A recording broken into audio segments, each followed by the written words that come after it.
జీవవాక్యము అనుదినము నడిపించు జీవవాక్యము, బాధలలో బ్రతికించు జీవవాక్యము, చీకటిలో వెలిగించు జీవవాక్యము, ఆపదలో ఆదరించు జీవవాక్యం, ఆపదలో ఆదరించు జీవవాక్యము, జీవవాక్యము, జీవవాక్యము, జీవవాక్యము, జీవవాక్యం.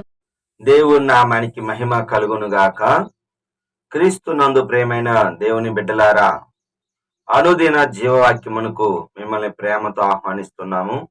ఈ దినము సెప్టెంబర్ 8వ తేదీ లేఖన భాగము కొరింథీయులకు రాసిన మొదటి పత్రిక 16వ అధ్యాయంలో నుండి దేవుని యొక్క వాగ్దానము 23వ వచనము, దేవుని కృప తోడై ఉండును గాక. ఆమేన్. హల్లెలూయా. దేవుని యొక్క కృప మనకు తోడుగా ఉంటే మనం దీవించబడతాము. అలాగనే మనము అభివృద్ధి కూడా, అనగా దేవుని కృప అనగా దేవుని యొక్క శక్తి. అనారోగ్యాలలో కూడా దేవుడి కృప తోడుగా ఉంటే ఆ యొక్క అనారోగ్యాన్ని కూడా మనం తట్టుకోగలమండి. అపోస్తలుడైన పౌలు గారు అనేక మందికి మరి స్వస్థత చేశాడు. అనేక మందిని ప్రభువు నామంలో స్వస్థపరిచాడు. ఆయన చేతి గుడ్డలు అనగా నడికట్టు కూడా తగిలిన వెంటనే స్వస్థత పొందుకున్నట్టు మనం చూస్తాం. తనకి మరి అనారోగ్యంగా ఉన్నప్పుడు సాధారణలాగా ఒక ముళ్ళు ఉన్నది.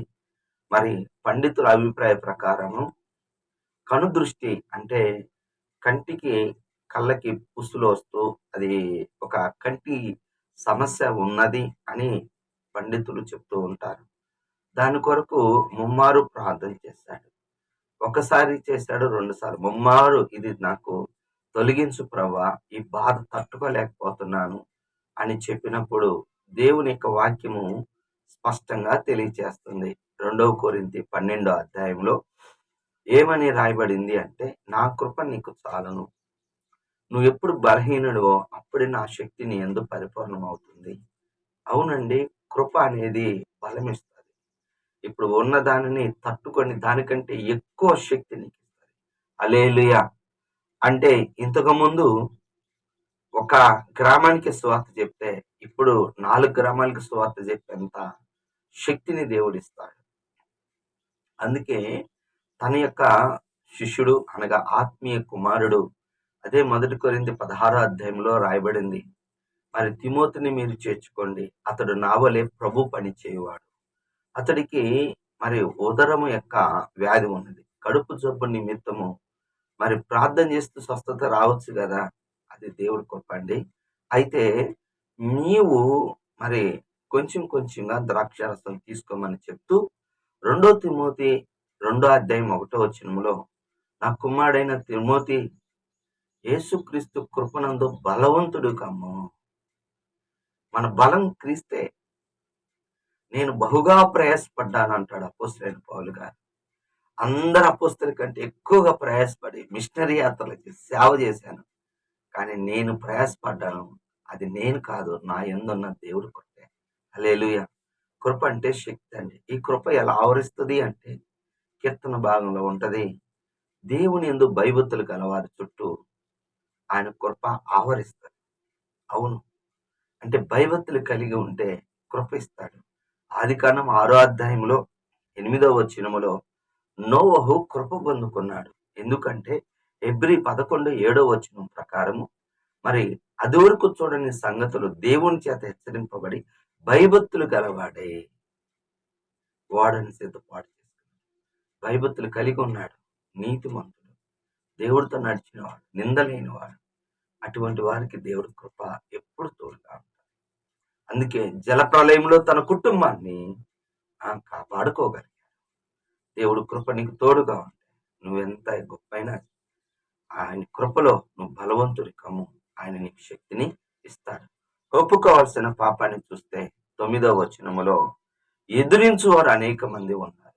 సంఘములో కానీ బయట కానీ ఎదురిస్తూ ఉంటారు. ఎదిరించే మనస్తత్వం కలిగిన వాళ్ళు ఉంటారు. మోషే గారు నడిపిస్తుంటే తన యొక్క సొంత బంధువులే, అన్న కుమారులే, మరి నువ్వేనా సేవ చేసేది, మేము కూడా చేస్తామని చివరికి తిరుగుబాటు చేసి అగ్నికి ఆహుతి అయిపోయారు. అలాగే ఎదిరించే వాళ్ళు ఉన్నారు. అలా ఎదిరిస్తే చాలా ప్రమాదకు గురవుతాం. మనము అపోస్తల కార్యం 7వ అధ్యాయం 51వ వచనం ప్రకారము స్టెఫన్ గారు సువార్త ప్రకటిస్తూ అబ్రహాము నుంచి తన యేసు ప్రభువు ఎలాగా నిజమైన దేవుడు వివరించుకుంటూ వస్తూ మీ పితరులు ఎల్లప్పుడూ అపోస్తల కార్యం 7వ అధ్యాయం 50 పరిశుద్ధాత్మను ఎదిరించుతున్నారు. ప్రియ సహోదరుడ సహోదరి, దేవుని యొక్క ఆత్మ నీలో, నీ హృదయంలో నివసిస్తుంది. నువ్వు ఎరగవా? నీలో ఉన్న పరిశుద్ధాత్మ దేవుని గౌరవిస్తున్నావా? ఆయన అడుగుతున్నావా? నువ్వు ఏదైనా తప్పు చేసిన వెంటనే పరిశుద్ధాత్మ దేవుడు నీ మనస్సాక్షిని కదిలిస్తాడు. ఆయన పరిశుద్ధాత్మ లోబడుతున్నావా?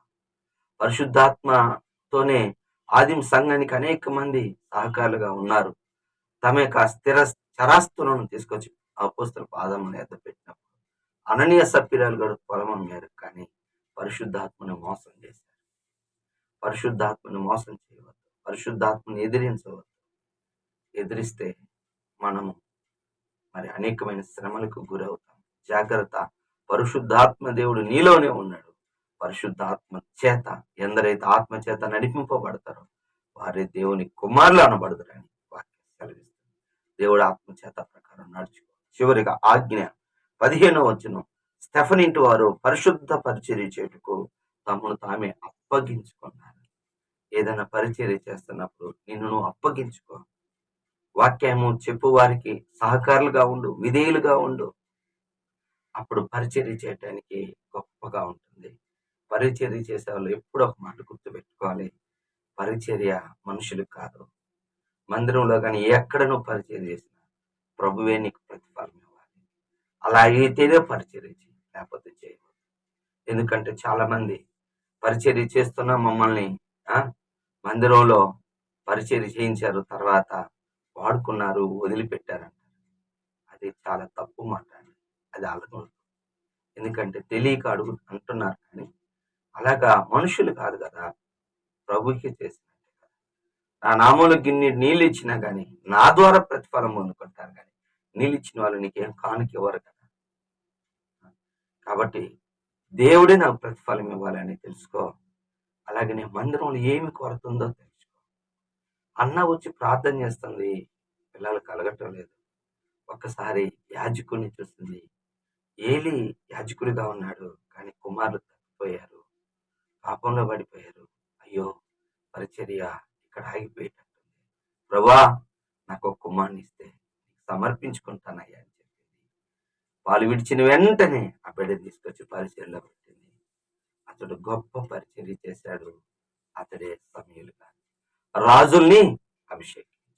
కనుక దయచేసి పరిచర్యకు సహకరించు. దేవుడు నిన్ను, నీ కుటుంబాన్ని దీవిస్తాడు. దేవుడి మాటలు దీవించును గాక. ఆమేన్. ప్రార్థన చేసుకున్నాను. ప్రేమ కలిగిన తండ్రి యేసయ్యా, నీ వందనాలు, స్తుతులు, స్తోత్రాలు. నీ కృప మాకు తోడుగా ఉంటే మేము ఎంత గొప్ప కార్యమైనా చేస్తామయ్యా. ఎదిరించే మనస్తత్వం లేకుండా లోబడి నైనా అప్పచెప్పుకొని, పరిచర్యకు అప్పచెప్పుకొని కృప మాకు దయచేయమని, సహాయం చేయమని, మహిమను తెచ్చుకోమని యేసు నామములో ప్రార్థిస్తున్నాను తండ్రి. ఆమె తండ్రి యొక్క ప్రేమ, కుమారుని యొక్క కృప, పరిశుద్ధాత్మిక అన్యోన్య సహవాసం సదాకాలం మనందరి తోడుగా ఉండును గాక. ఆమె. హల్లెలూయా. దేవుడు మిమ్మల్ని దీవించును గాక.